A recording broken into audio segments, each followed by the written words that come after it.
Hi guys, this is Ramana. Welcome back to my channel. ఇప్పుడున్న సిచ్యువేషన్లో, ఇప్పుడున్న బడ్జెట్లో, ఇప్పుడున్న మార్కెట్లో మనకి 25,000లో బెస్ట్ మొబైల్స్ ఏమున్నాయి? ఆఫ్లైన్ మార్కెట్ కానీ, ఆన్లైన్ మార్కెట్ కానీ మీరు పెట్టే ప్రైస్కి ఏ మొబైల్ బెటర్? మనకి ఇక్కడ చాలా మొబైల్స్ కనిపిస్తూనే ఉన్నాయి. సో నెంబర్ ఆఫ్ మొబైల్స్ మనకి 25,000లో చాలా మొబైల్స్ మనకి ఉన్నాయి అన్నమాట. బట్ వాటిలో ఏది బెటర్ ఏంటి దాని గురించి క్లారిటీగా మీతో మాట్లాడతాను. స్కిప్ చేయకుండా మీరు ఎండ్ వరకు చూడండి. మీ దగ్గర స్ట్రిక్ట్లీ బడ్జెట్ 25,000 ఉన్నాయి అనుకుంటే మాత్రం వీడియో ఎండ్ వరకు చూస్తే కనుక మీ క్వశ్చన్కి ఆన్సర్ దొరుకుతుంది, ఏ మొబైల్ కొనాలి ఏంటి అని చెప్పి. ఇప్పుడు టాపిక్లోకి వెళ్ళిపోదాం. ప్లీజ్ రిక్వెస్ట్ లైక్ చేయండి, మన రమణ టెక్ లైఫ్ని లైక్ చేసి పక్కన బెల్ ఐకాన్ని క్లిక్ చేయండి. టాపిక్లోకి వెళ్ళిపోదాం. సో టాపిక్లోకి వస్తే ఫస్ట్ మొబైల్ వచ్చరికి శాంసంగ్ గెలాక్సీ F54.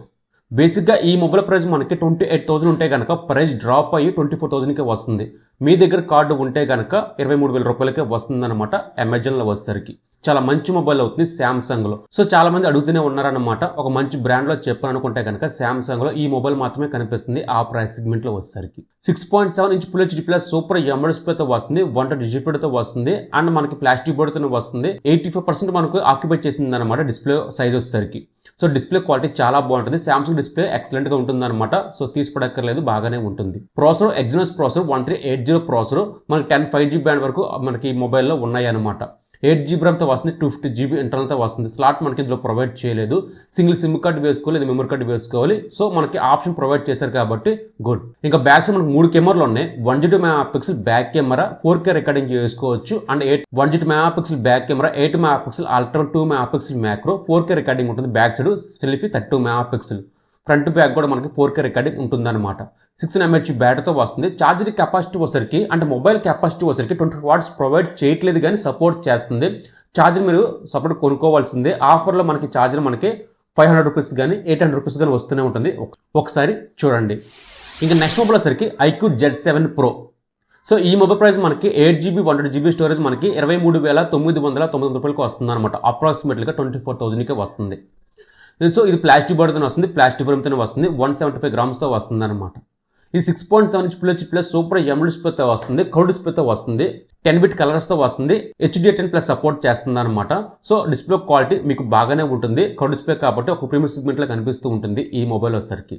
దీంట్లో ప్రాసెసర్ గురించి మాట్లాడితే ఇమీడియట్ ప్రాసెస్ 7200 ప్రాసెసర్, 8GB ర్యామ్తో వస్తుంది, 1GB స్టోరేజ్తో వస్తుంది. స్లాట్ మనకి ప్రొవైడ్ చేయట్లేదు, అంటే 2 సిమ్ కార్డులు మాత్రమే వేసుకోవాలి. 64 కెమెరా, ఆప్టికల్ ఇమేజ్ స్టెప్పులతో వస్తుంది అండ్ 2 MP మ్యాక్రో అనమాట. Selfie 16 MP. బ్యాక్ నుంచి 4K రికార్డింగ్ చేయొచ్చు, ఫ్రంట్ నుంచి 1080p 30 frames రికార్డ్ చేయొచ్చు. 4600 mAh బ్యాటరీతో వస్తుంది. ఛార్జర్ కెపాసిటీ వచ్చరికి 66 watts ప్రొవైడ్ చేస్తున్నారన్నమాట. ఇన్ డిస్ప్లే ఫింగర్ ప్రింట్తో వస్తుంది ఈ మొబైల్. సో ఒక 24,000లో iQOO నుంచి ఒక మంచి మొబైల్ కావాలి అనుకుంటే మాత్రం చాలా బాగుంటుంది. గేమింగ్ విషయంలో కొంచెం కొత్త మోడ్స్ ప్రొవైడ్ చేస్తూ ఉంటారు కాబట్టి చాలామంది ఇష్టపడుతూ ఉంటారు iQOO వచ్చేసరికి. ఇది లేటెస్ట్ మొబైల్, మంచి మొబైల్ అవుతుంది ఆ ప్రైస్ సెగ్మెంట్లో వచ్చేసరికి. ఇక నెక్స్ట్ మొబైల్ వచ్చరికి OnePlus Nord CE3. సో ఈ మొబైల్ చాలామంది కొన్నారు. రీసెంట్గా మనకి ప్రైస్ డ్రాప్ అయింది అనమాట. ఇది మనకి 23,000 రూపాయలకే వస్తుంది. బేసిక్గా ఈ మొబైల్ ప్రైస్ మనకి 25,000 ఉంది. ఒక్కొక్కసారి మనకి సడన్గా మనకి కూపన్స్ యాడ్ చేస్తూ ఉంటారు. అది ఒకసారి చూడండి అమెజాన్లో వచ్చేసరికి. ఇది మనకి ప్లాస్టిక్ బోర్డుతోనే వస్తుంది, 183 grams వస్తుంది. ఇది ఫ్లూడీ AMOLED డిస్ప్లేతో వస్తుంది, 10-bit కలర్స్తో వస్తుంది, స్టీరియో స్పీకర్స్తో వస్తుంది అండ్ HDR సపోర్ట్ చేస్తుంది. డిస్ప్లే క్వాలిటీ కానీ అండ్ దాంట్లో వచ్చిన ఆడియో క్వాలిటీ కానీ చాలా బాగుంటుంది అనమాట ఇది వచ్చేసరికి. దీంట్లో ప్రాసెసర్ గురించి మాట్లాడితే స్నాప్డ్రాగన్ 782 5G ప్రాసెసర్ అనమాట. ఇది స్నాప్డ్రాగన్ ప్రాసెసర్ కాబట్టి బాగానే హ్యాండిల్ చేయగలదు గేమ్స్. 8GBతో వస్తుంది, 100GB స్టోరేజ్తో వస్తుంది. దీంట్లో కూడా సేమ్ మనకి మెమరీ కార్డ్ వేసే ఆప్షన్ ప్రొవైడ్ చేయరు. ఇందులో మనకి డ్యూల్ సిమ్ వేసుకోవచ్చు, ఒక సింగిల్ సిమ్ కార్డ్ లేదా మెమరీ కార్డ్ వేసుకోవచ్చు అనమాట. మనకి ఆప్షన్ ప్రొవైడ్ చేశారు. 50 MP ఆప్టికల్ ఇమేజ్ స్టెప్పులతో వస్తుంది, సోనీ సెన్సార్ అనమాట. 8 MP ultra, 2 MP macro, selfie 16 MP. Back నుంచి ఆప్టికల్ ఇమేజ్ స్టెప్ ఉంటుంది, ఎలక్ట్రానిక్ ఇమేజ్ స్టెప్ ఉంటుంది కాబట్టి వీడియో క్వాలిటీ కానీ ఇమేజ్ క్వాలిటీ కానీ బాగానే పిక్ చేయొచ్చు. ఇందులో వచ్చేసరికి 5000 mAh బ్యాటరీతో వస్తుంది, 80 watts ప్రొవైడ్ చేస్తున్నారు. సో ఒక మంచి మొబైల్ కావాలి సాఫ్ట్వేర్ విషయంలో కానీ కెమెరా విషయంలో కానీ అనుకుంటే మాత్రం ఈ మొబైల్ అసలు మిస్ అవ్వద్దు. ఇక నెక్స్ట్ మొబైల్ వచ్చరికి Moto Edge 40 Neo. చాలామంది ఈ మొబైల్ కొన్నారు కాబట్టి మంచి గ్రాఫ్ కూడా పెరిగింది ఈ మొబైల్కి వచ్చేసరికి. 22,000 రూపాయలకి ఒక మంచి మొబైల్ కావాలి, కాంపాక్ట్లో ఒక మొబైల్ కావాలి అనుకుంటే మాత్రం ఈ మొబైల్ అసలు మిస్ అవ్వద్దు. డిజైన్ క్వాలిటీ కానీ అన్నీ బాగానే ఉంటాయి అన్నమాట. IP68తో వస్తుంది ఇది వచ్చేసరికి. Gorilla 3 సపోర్ట్ చేస్తుంది. ఇది మనకి 6.5 ఇంచ్ OLED డిస్ప్లేతో వస్తుంది, 140GB వస్తుంది, స్టీరియో స్పీకర్స్తో వస్తుంది, డాల్బీ అట్మాస్తో వస్తుంది. డిస్ప్లే కూడా సేమ్ మనకి కర్వ్ డిస్ప్లేతో వస్తుంది కాబట్టి చాలా బాగుంది. డిస్ప్లే క్వాలిటీ, ఆడియో క్వాలిటీ కూడా ఎక్సలెంట్గా ఉంటుంది అనమాట. మీరు ఎక్కువ మల్టీమీడియా చూస్తాను అనుకుంటే మాత్రం ఈ మొబైల్ అసలు మిస్ అవ్వద్దు. ఇక దీంట్లో ప్రాసెసర్ గురించి మాట్లాడితే ఇది మేటిక్ ప్రాసెసర్ 7030 ప్రాసెసర్. 8GB ర్యామ్తో వస్తుంది, 1GB స్టోరేజ్తో వస్తుంది. ఇది అసలు మెమరీ వేసే ఆప్షనే లేదన్నమాట. డ్యూల్ సిమ్ ఖచ్చితంగా యూజ్ చేసుకోవాల్సిందే. సో స్టోరేజ్ కొంచెం అడ్జస్ట్మెంట్ అవ్వాల్సిందే, లేదా కొంచెం ఎక్స్ట్రా వేరియంట్ తీసుకోండి.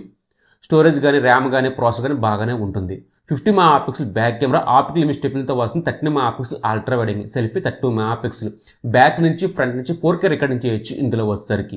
అండ్ 5000 mAh బ్యాటరీతో వస్తుంది. 68 వాట్స్ ప్రొవైడ్ చేస్తారు. ఇన్ డిస్ప్లే ఫింగర్ ప్రింట్తో వస్తుంది ఈ మొబైల్.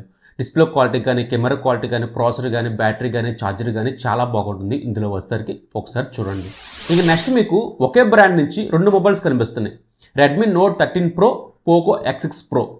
గేమింగ్ కోసమే కావాలి అనుకుంటే మాత్రం మీరు కళ్ళు మూసుకొని తీసుకోవచ్చు పోకో X6 ప్రో. గేమింగ్ కానీ, డిస్ప్లే కానీ, బ్యాటరీ కానీ, కెమెరాస్ మాత్రం కొంచెం యావరేజ్గా ఉంటాయి. వీళ్ళు ఎప్పుడు మనకు ప్రొవైడ్ చేసినట్టే మనకి కెమెరా క్వాలిటీ ప్రొవైడ్ చేశారు కాబట్టి మీరు ఎక్కువ ఎక్స్పెక్ట్ చేయమాకండి. ఇది వచ్చేసరికి చాలా బాగుంటుంది అనమాట. మీకు ఇంకా తక్కువకి వస్తే కనుక పోకో F5 కూడా తీసుకోవచ్చు, ఒక్కోసారి ప్రైస్ డ్రాప్ అయితే కనుక. అండ్ పోకో F5లో మనకి డిస్ప్లే క్వాలిటీ కొంచెం X6తో పోల్చుకుంటే కనుక కొంచెం F5 అనేది కొంచెం తగ్గుతుంది. సో ఇది ఒక్కసారి చూడండి. లేదు మీకు రెడ్మీ మొబైల్ నుంచి కావాలి అనుకుంటే మాత్రం రెడ్మీ నోట్ 13 ప్రో 25,000 రూపాయలకే వస్తుంది కార్డ్ ఆఫర్తో. సో ఆ ప్రైస్ సెగ్మెంట్లో ఈ మొబైల్ కొంచెం బెటర్ ఆప్షన్ అవుతుందన్నమాట. చెప్పే గేమింగ్ కోసమే కావాలనుకుంటే పోకో మొబైల్ తీసుకోండి. లేదు మీకు ఒక ఆల్రౌండ్ మొబైల్ కావాలి, నేను గేమ్స్ ఎక్కువ వాడను, ఆడతాను కానీ ఓవర్గా ఎక్కువ ఆడను అనుకుంటే మాత్రం రెడ్మీ మొబైల్ తీసుకోవచ్చు.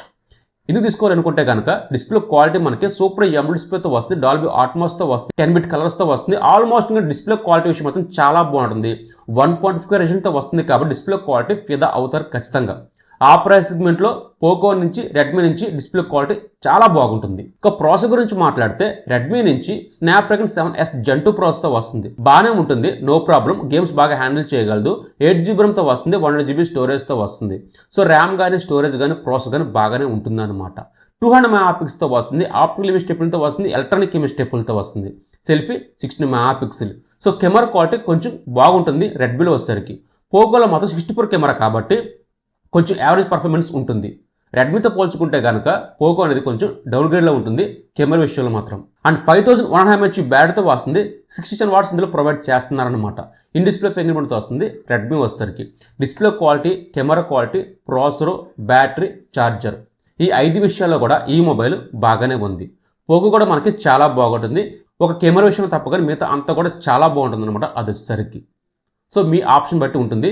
పోకో కొంచెం నెగిటివ్ ఫీలింగ్ ఉంది, మదర్ బోర్డ్స్ కొంచెం ఇష్యూ అని చెప్పి దాన్ని కొంచెం అవాయిడ్ చేస్తున్నాను అనమాట. అందుకే మీకు రెడ్మీ మొబైల్ కూడా చెప్పాను.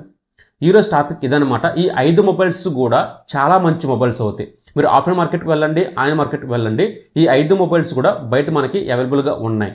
బట్ మనకి బయట మీరు ఆఫ్లైన్ మార్కెట్ వెళ్ళినప్పుడు మీకు ఒక 500 కానీ ఒక 500 ఎక్స్ట్రా మనకి బయట తీసుకుంటున్నారనమాట. అది ఒకసారి చూడండి. ఇంకా నార్మల్గా అయితే కనుక మీరు ఆన్లైన్ ఆర్డర్ పెట్టుకుంటారు అనుకుంటే సో మీ ఆప్షన్ బట్టి ఉంటుందన్నమాట. ఈరోజు టాపిక్ ఇదనమాట. సో నెక్స్ట్ ముందుకు వస్తాను. అంతటి బాయ్ బాయ్, జై హింద్.